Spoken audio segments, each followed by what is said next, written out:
शपथ लें, ओथ लें या अपनी ज़िंदगी में कुछ करने का ठानें। तो 2-3 चीज़ें मैं कहूँगा। एक तो आई एम सॉरी टू से, लेकिन जो लोग स्मोकिंग करते हैं स्मोकिंग छोड़ देनी चाहिए उनको। Even 1 stick reduces your life by 10 minutes. तो ये मेरी सलाह है।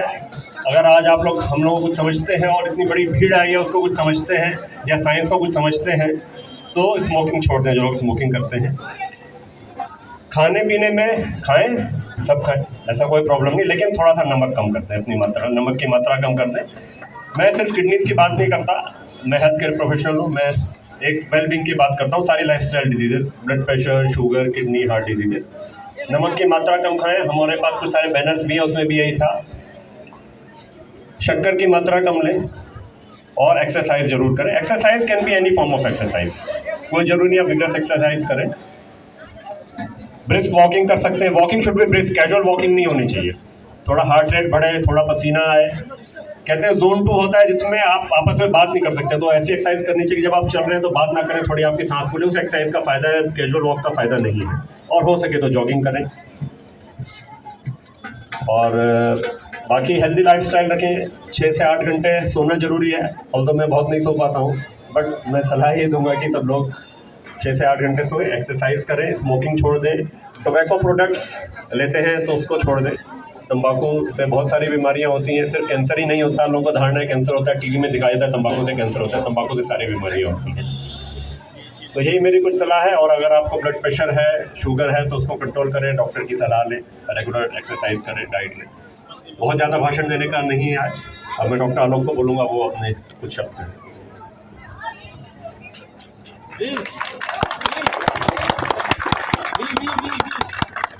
फिर एक बार आप सभी का बहुत बहुत धन्यवाद, जो आप लोग इतनी सुबह उठ करके इस प्रोग्राम को सफल बनाने में अपना जो योगदान दिया है।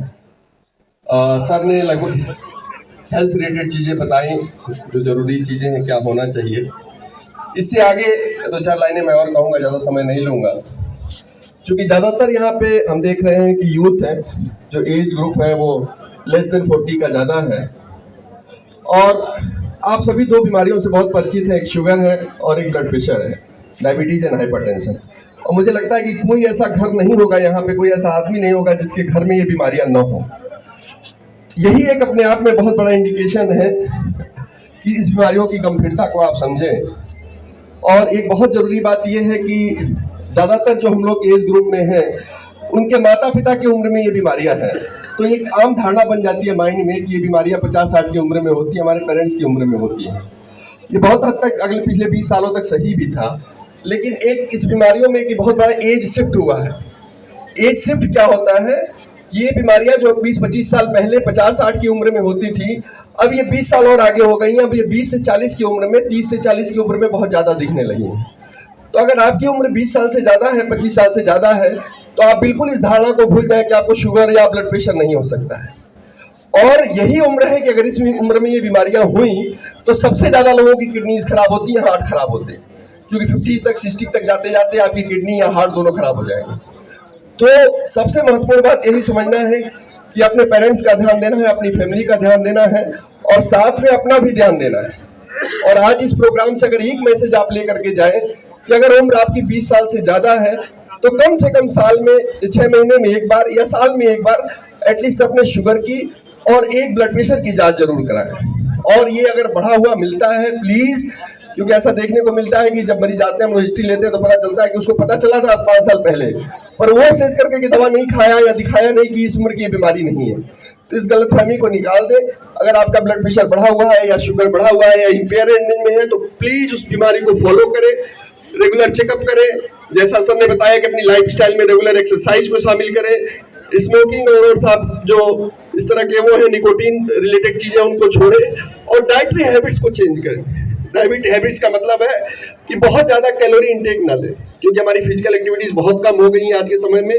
तो उतना ही कैलोरी लें जितना आप दिन भर में पचा सकें, यानी कि ओबेसिटी से बच सके, खासतौर से ट्रंकल ओबेसिटी। जिसका भी अगर ट्रंकल ओबेसिटी यानी कि आम भाषा में अगर पेट निकला हुआ है तो वो बीमार है कहीं ना कहीं।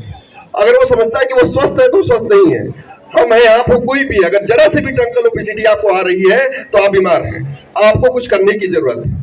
तो इस मैसेज के साथ अगर आप आज जाते हैं और कम से कम अपने स्वास्थ्य, अपने हेल्थ का ध्यान अगर आप ऐसे रखते हैं, तो ये हम लोग के लिए बहुत बड़ी सफलता होगी, क्योंकि ऐसा करके आप बहुत सी इस तरह की मेटाबॉलिक बीमारियों से बचेंगे, अपनी किडनीज को भी स्वस्थ रखेंगे, और जब आप खुद जागरूक रहेंगे तो अपने आसपास के लोगों, अपने परिवार और अपने समाज को भी जागरूक कर सकेंगे। बहुत बहुत धन्यवाद आप सभी।